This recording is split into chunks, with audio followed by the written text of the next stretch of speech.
ബംഗ്ലാദേശിൽ ഇറച്ചിക്കോഴിയുടെ കഴുത്തെറുക്കുന്ന ലാഘവത്തോടെയാണ് ഹിന്ദുക്കളുടെ കഴുത്തെറുക്കുന്നത്. ഹിന്ദുക്കളുടെ ചോരപ്പുഴ ഒഴുകുമ്പോൾ ആർക്കും അവിടെ ഒരു പരാതിയുമില്ല. വെറും 12 മണിക്കൂറിനിടെ 2 ഹിന്ദുക്കളെയാണ് മതഭീകരവാദികൾ കഴുത്തെറുത്ത് കൊലപ്പെടുത്തിയത്. ഇത് ഒറ്റപ്പെട്ട സംഭവങ്ങളല്ല, മറിച്ച് ഹിന്ദു സമൂഹത്തെ അവിടെ നിന്ന് തുടച്ചു നീക്കാൻ ലക്ഷ്യമിട്ടിട്ടുള്ള ആസൂത്രിതമായിട്ടുള്ള വംശഹത്യയുടെ തുടർച്ചയാണ്. കഴിഞ്ഞ 18 ദിവസത്തിനുള്ളിൽ മാത്രം കൊല്ലപ്പെട്ടത് 6 ഹിന്ദുക്കളാണ്, അതും അതിക്രൂരമായി.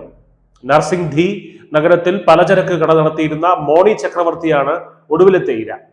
കടയടച്ച് വീട്ടിലേക്ക് മടങ്ങുകയായിരുന്ന അദ്ദേഹത്തെ പതിയിരുന്ന് ആക്രമിച്ച തീവ്രവാദികൾ ക്രൂരമായി കൊലപ്പെടുത്തി.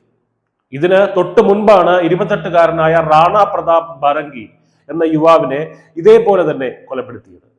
ഈ 2 ക്രൂരകൃത്യങ്ങളും നടന്നത് വെറും 12.5 മണിക്കൂർ വ്യത്യാസത്തിൽ മാത്രമാണ്.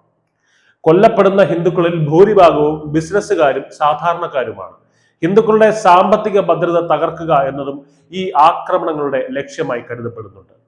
പ്രതികൾ ആയുധങ്ങളുമായി തെരുവുകളിൽ അഴിഞ്ഞാടുമ്പോഴും ബംഗ്ലാദേശ് ഭരണകൂടവും പോലീസും നോക്കുകുത്തികളായി നിൽക്കുന്ന ഭീകരമായ ഒരു കാഴ്ചയാണ് ബംഗ്ലാദേശിലുള്ളത്. സംഭവം നടന്ന് 24 മണിക്കൂർ കഴിഞ്ഞിട്ടും ഒരാളെ പോലും പിടികൂടാൻ പോലീസിന് കഴിഞ്ഞിട്ടില്ല. ഇതിനു മുൻപ് കൊല്ലപ്പെട്ട ഹിന്ദുക്കളുടെ കാര്യത്തിലും അന്വേഷണം എങ്ങും എത്തിയിട്ടില്ല. ഓരോ കൊലപാതകവും തീവ്രവാദികൾക്ക് കൂടുതൽ കരുത്ത് പകരുകയാണ്.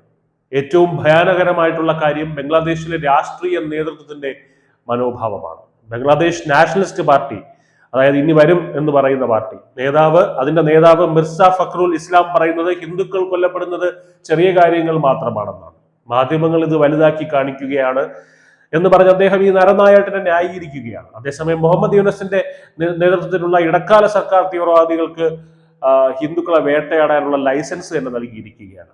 ഇതിനിടയിലാണ് ഇൻക്വിലാബ് മോർച്ചയെ പോലുള്ള സംഘടനകൾ ഇന്ത്യക്കാർക്ക് വർക്ക് പെർമിറ്റ് നൽകരുതെന്ന് ആവശ്യപ്പെട്ട് പരസ്യമായി രംഗത്തിറങ്ങുന്നത്. അവിടുത്തെ എല്ലാ രാഷ്ട്രീയ പാർട്ടികളും കണക്ക് തന്നെയാണ് എന്ന് പറയേണ്ടി വരും. ഭാരത വിരുദ്ധതയും ഹിന്ദു വിരുദ്ധതയും അവിടെ ഔദ്യോഗിക നയമായി മാറിക്കഴിഞ്ഞു.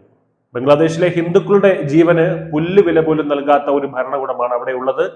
നീതി നടപ്പാക്കേണ്ടവർ അക്രമികൾക്ക് കുടപിടിക്കുമ്പോൾ സാധാരണക്കാരായ ഹിന്ദുക്കൾ സ്വന്തം മണ്ണിൽ തന്നെ വേട്ടയാടപ്പെടുകയാണ്. ഈ കൂട്ടക്കുരുതി അവസാനിപ്പിക്കാൻ അന്താരാഷ്ട്ര സമൂഹം ഇടപെടേണ്ട സമയം അതിക്രമിച്ചിരിക്കുന്നു.